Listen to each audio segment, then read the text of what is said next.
Double busy, getting busy, do. Yo, what's up, it's me, the double busy. Well, apparently this kid has the shy trait. Since it is so difficult to keep supplied during the winter in our raiding, I will split up the armies into two.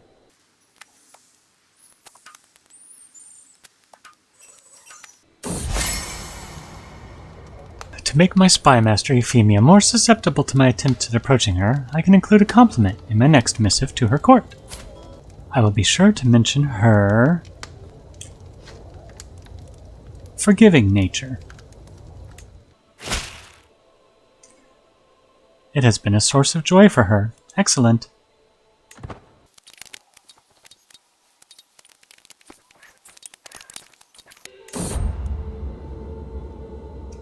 I expect King Arnbjorn would be keenly interested in the information I have acquired indicating High Chieftain Vyashta was the murderer of his acquaintance, Chieftain Vishlev.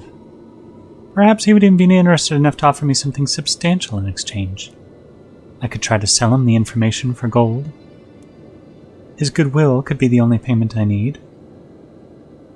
Or knowledge is power, and I will not give it so freely.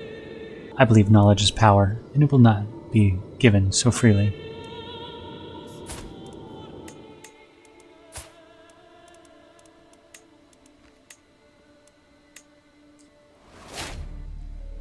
And now I have a strong hook on my nephew.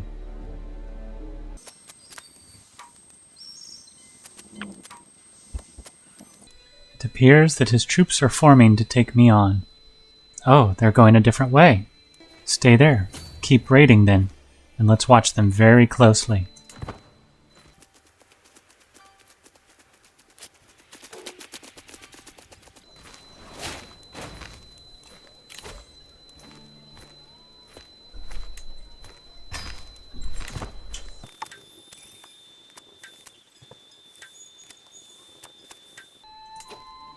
Oh, our loot is full. We cannot take any more.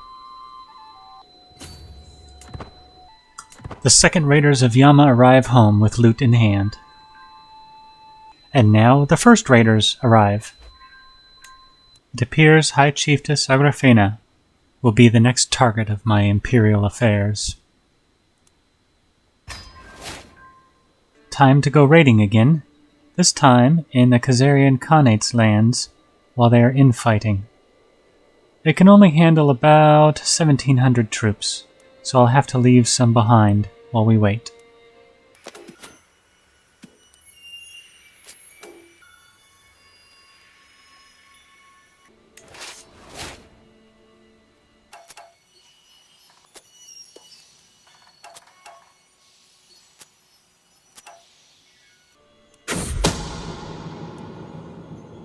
The man in charge of cleaning the clothes of High Chiefess Agrafena's guards is brought to me.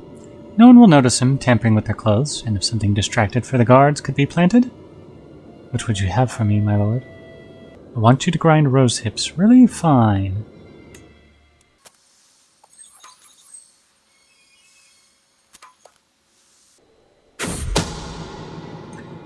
My agents tell me that Queen Agrafena is planning to travel from Pinsk to Zhvail. I've arranged for some brigands to interrupt her little journey. Make sure she arrives here instead. I must return my troops home quickly, because soon she will be at my mercy.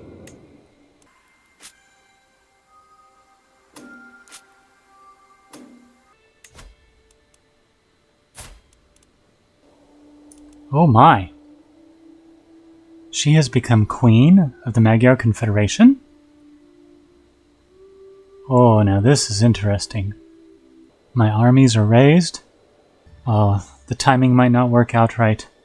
But if I abduct her, I can still ransom her for a great sum.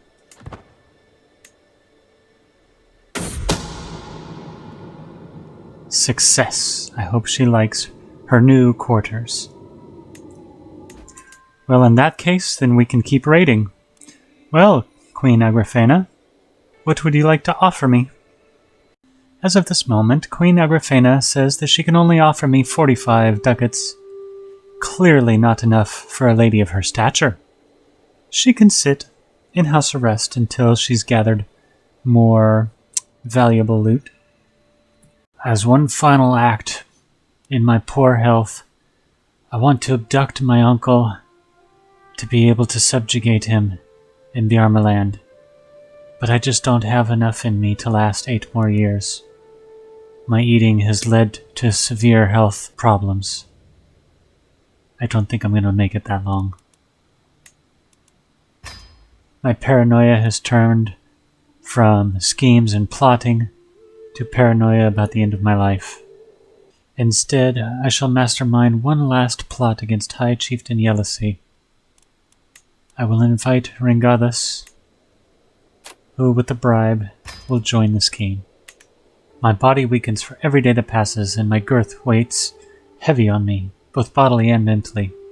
Running, warm baths, maybe even a mildly cathartic substance, I will find a way to lose some weight.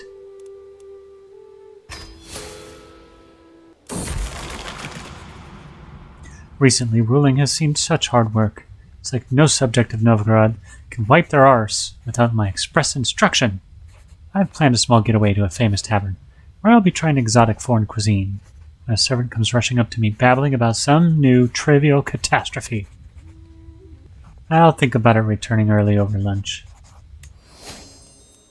A perfect opportunity has presented itself. High Chieftain Yellowsea will be traveling from the castle to the nearby town, with nary any guards.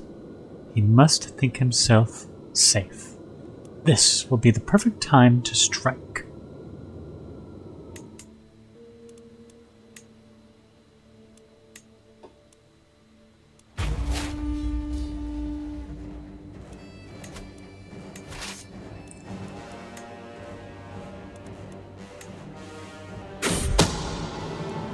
Before High Chieftain Yellowsea even knew what was happening, my agents had him. He's finally in my hands. He must have gotten lost on the road, trying to make a quick turnaround to get back to his castle to deal with the war. I hope he likes his new quarters. He has no loot to speak of, but he does here. So we will go ahead and fight his battles.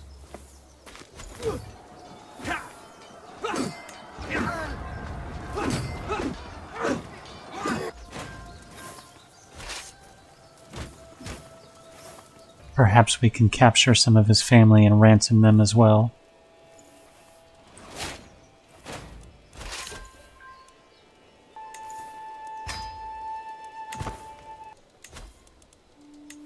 Look at all these prisoners. Very well. I will enforce my demands.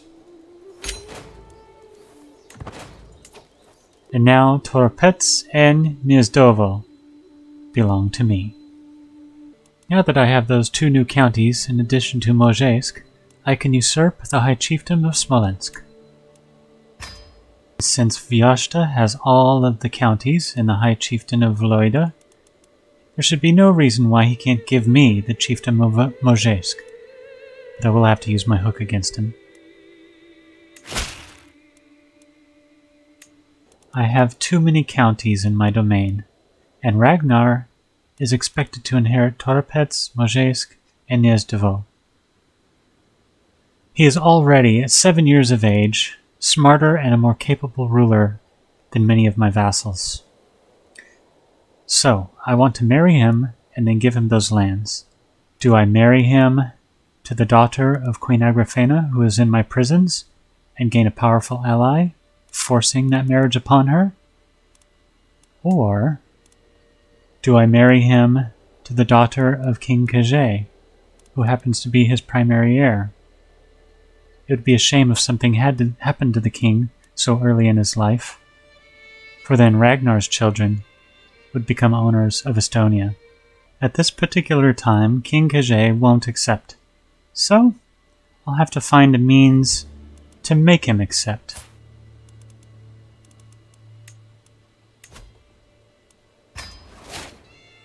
My uncle has too many allies to face him on the open battlefield. High Chieftain Voislav is not going to be easy to get a hold of. But King Kazheti, in his obeseness, moves very slowly and is roosting like a dragon on a fat stack of gold. So, now that I'm able to have more than one scheme running at the same time, I think I shall work on abducting him. The poor king's own wife is willing to be an agent against him for the right price. Chieftain Chichiak is patient, gluttonous, and gregarious. Perhaps he can be swayed with food as well. His wife is impatient, arrogant, and stubborn.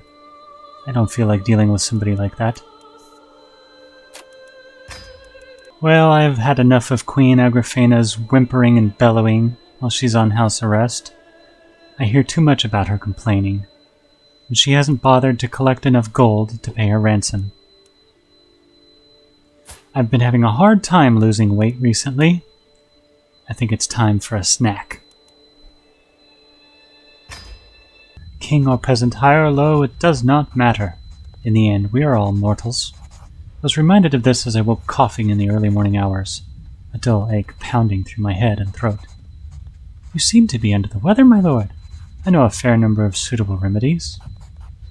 In my paranoia, I screamed at her, "It is too late for caution. We cannot rely on the gods to cure me."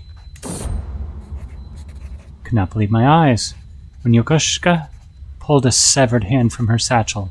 The black spots on its fingers sent chills down my spine, and I demanded to know where she got it from. She only hushed me and proceeded to rub the severed hand against my chest. The treatment was almost as unpleasant as my symptoms.